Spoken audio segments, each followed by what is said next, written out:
Hai anak-anak kelas 3, jumpa lagi kita dalam materi ciri-ciri makhluk hidup tema 1, subtema 1, pembelajaran 2.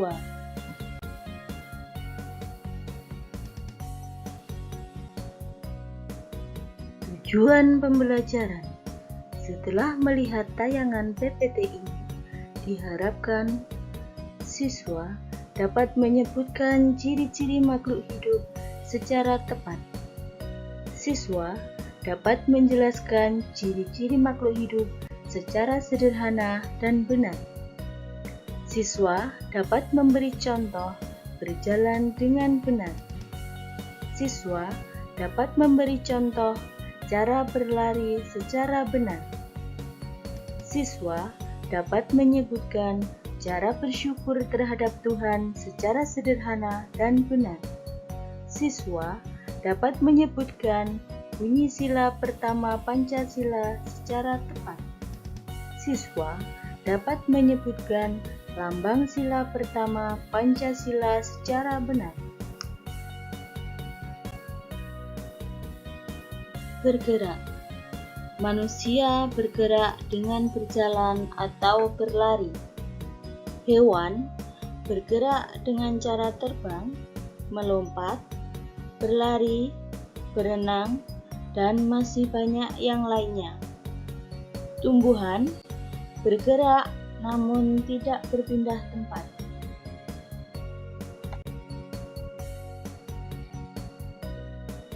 Bernafas. Manusia bernafas menggunakan paru-paru. Hewan bernafas melalui paru-paru, insang, spirakel, kantong udara, dan masih banyak lagi yang lainnya. Tumbuhan bernafas melalui lubang-lubang permukaan daun yang disebut dengan stomata dan melalui lubang kecil pada batang yang disebut lentisel.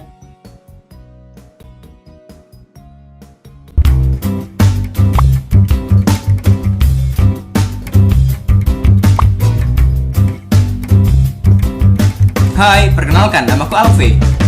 Apa kabar kalian semua? Hari ini aku akan menjelaskan proses pernafasan pada manusia loh. Disimak ya. Pernafasan pada manusia adalah proses masuknya gas oksigen ke dalam tubuh kita dan diproses di paru-paru. Kemudian dikeluarkannya gas karbon dioksida setelah proses di dalam paru-paru selesai. Atau secara sederhana, pernafasan pada manusia adalah kegiatan menghirup udara yang mengandung oksigen atau O2 dan mengeluarkan udara yang mengandung karbon dioksida atau CO2. Dalam proses pernafasan, kita memerlukan alat pernafasan. Alat-alat pernafasan ini bisa kita singkat dengan hiteru, hi, hidung, te, tenggorokan, ru, paru-paru. Hi, hidung. Perjalanan udara memasuki paru-paru dimulai ketika udara melewati hidung. Di lubang hidung, udara disaring oleh rambut-rambut halus. Te, tenggorokan. Setelah melalui rongga hidung, udara akan melewati tenggorokan sebelum menuju paru-paru. Di tenggorokan udara melewati 3 saluran, yaitu faring, laring, dan trakea. Ru, paru-paru. Setelah di tenggorokan, udara akan menuju paru-paru. Namun sebelum diproses di paru-paru, udara akan melewati saluran yang bercabang 2. Kedua cabang tersebut dinamakan bronkus. Setiap bronkus terhubung dengan paru-paru sebelah kanan dan sebelah kiri. Bronkus bercabang-cabang lagi. Cabang yang lebih kecil disebut dengan bronkiolus. Bronkiolus bermuara pada alveolus. Alveolus berfungsi sebagai tempat pertukaran gas karbon dioksida dan uap air dengan oksigen. Setiap kamu bernafas, udara segar yang mengandung oksigen masuk ke paru-paru. Oksigen itu kemudian akan diedarkan ke seluruh tubuh melalui pembuluh darah. Dan di saat yang bersamaan, karbon dioksida dikeluarkan dari dalam tubuh melalui paru-paru. Fase pernafasan pada manusia terbagi menjadi 2 jenis, yaitu fase inspirasi dan fase ekspirasi. Fase inspirasi adalah proses ketika udara masuk ke dalam saluran pernafasan. Inspirasi terjadi saat kita menghirup udara. Fase ekspirasi adalah proses ketika udara keluar dari saluran pernafasan. Ekspirasi terjadi saat kita menghembuskan nafas atau mengeluarkan udara dari paru-paru kita. Pernafasan terbagi menjadi 2 jenis, yaitu pernafasan dada dan pernafasan perut. Pernafasan dada mempunyai proses seperti berikut ini. Inspirasi terjadi ketika otot antar tulang rusuk berkontraksi, tulang rusuk akan terangkat dan rongga dada membesar. Tekanan udara dalam rongga dada menurun sehingga terjadi aliran udara dari lingkungan ke dalam saluran pernafasan.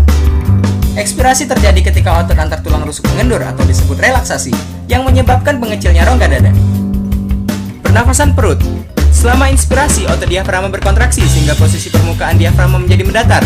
Akibatnya volume rongga dada dan paru-paru membesar. Sebaliknya, selama ekspirasi, otot diafragma mengalami relaksasi sehingga menyebabkan posisi permukaan diafragma menjadi melengkung ke atas. Akibatnya volume rongga dada dan rongga paru-paru menjadi mengecil. Gangguan alat pernafasan dapat terjadi karena debu, asap, bau tak sedap, dan kuman penyakit. Penyakit yang menyerang alat pernafasan manusia antara lain influenza, flu burung, dan TBC paru-paru.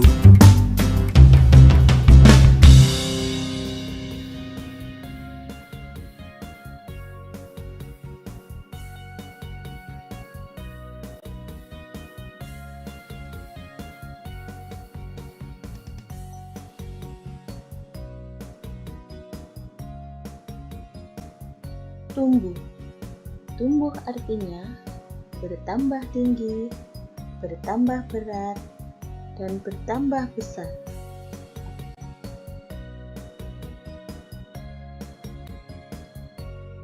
Berkembang biak. Manusia berkembang biak dengan cara melahirkan. Hewan berkembang biak dengan bertelur dan melahirkan. Tumbuhan berkembang biak secara alami maupun buatan. Berkembang biak secara alami artinya tanpa bantuan manusia. Contoh, tunas, biji, batang, dan spora. Berkembang biak secara buatan artinya berkembang biakan dibantu oleh manusia. Contoh, mencangkok, menempel, stek, dan okulasi.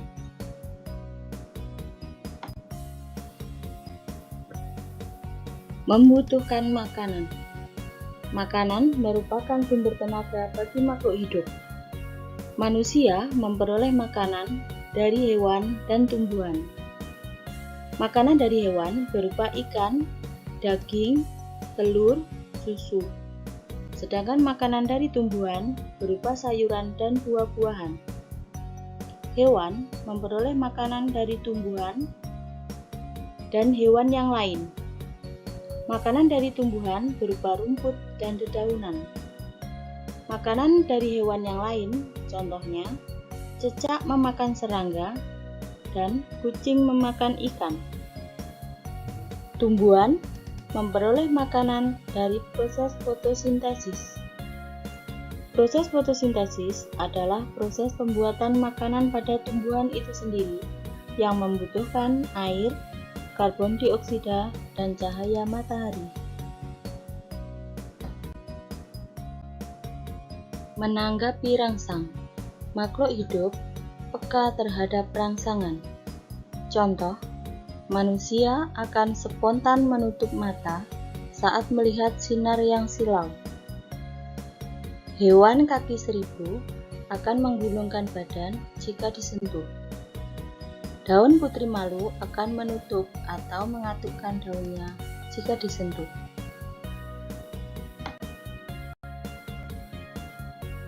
Gerakan kombinasi berjalan dan berlari. Berjalan. Sikap berjalan yang baik adalah berdiri tegak, pandangan ke depan. Kedua tangan dikepalkan di samping badan. Berjalan seperti biasa dengan lengan diayun di samping. Berlari. Sikap badan saat berlari. Badan sedikit dicondongkan. Ayunan kaki lebih tinggi dan gerak kaki dipercepat.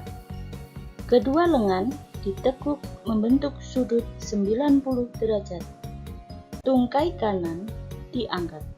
Lengan kiri diayunkan ke depan setinggi bahu. Lakukan gerakan itu secara bergantian dan berulang.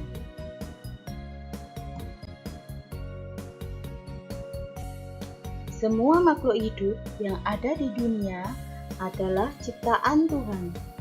Keragaman cara bergerak makhluk hidup juga karena kekuasaan Tuhan. Semua itu adalah karunia Tuhan yang harus disyukuri. Kita dapat berjalan dan berlari merupakan karunia Tuhan. Hewan dan tumbuhan dapat bergerak adalah karunia Tuhan yang harus kita syukuri.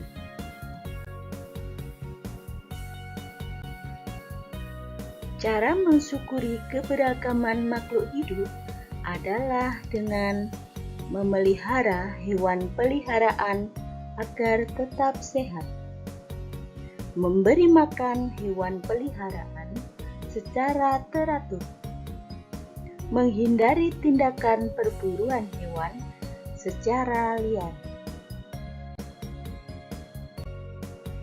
Bersyukur adalah berterima kasih dengan semua yang diberikan Tuhan. Sikap selalu bersyukur adalah salah satu contoh pengamalan sila pertama Pancasila.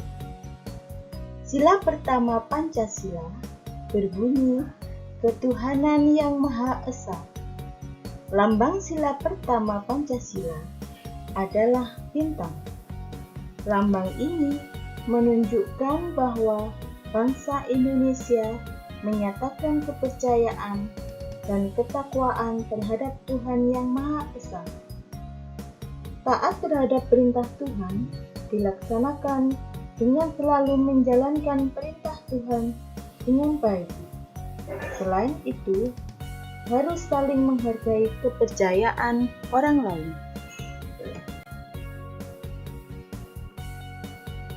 Terima kasih anak-anak kelas 3. Sampai jumpa pada video pembelajaran selanjutnya. Wassalamualaikum warahmatullahi wabarakatuh.